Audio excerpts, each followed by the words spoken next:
হ্যাঁ পকেটে আনলিমিটেড বিড়ি বলে তুমি রাজুদার ফ্যান কি করে হলে দাদা?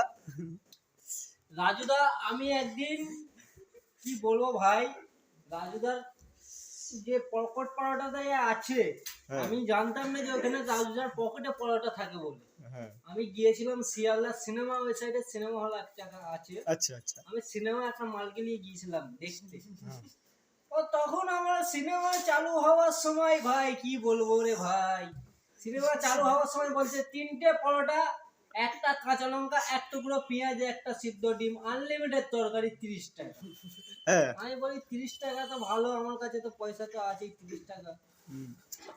আবার বলছে শিয়ালদায়, তো আমি তো বলি এইখানে তো সিনেমা দেখতে এসেছি, শিয়ালদা কথা খুঁজে দেখি বাবা। ও বাবা দেখি রাজুদা বলছে একদম তেল ছাড়া পরোটা, হালকা তেলের পরোটা 30 টাকা, মাত্র 30 টাকা, যাতে হয় না ট্রেনের টিকিট 30 টাকা। তো আমি খেয়ে সত্যি বলছি আমার এখনো গ্যাসও হয়নি, অম্বলও হয়নি, অ্যাসিডিটিও হয়নি।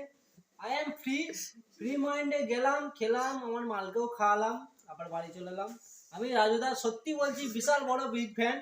3টে পরোটা 30 টাকা দিয়ে নিয়েছিলাম, এখন হয়তো 40 টাকা হয়ে গেছে জানি না, কিন্তু আমি যখন গিয়েছিলাম তখন 30 টাকা। ওসব ইউটিউব তখন কিছু উঠেছিল না, তখন ডাইরেক্ট সিনেমা হলে পর্দাতে রাজুদাকে দেখানো হচ্ছে যে 3টে পরোটা 30 টাকা।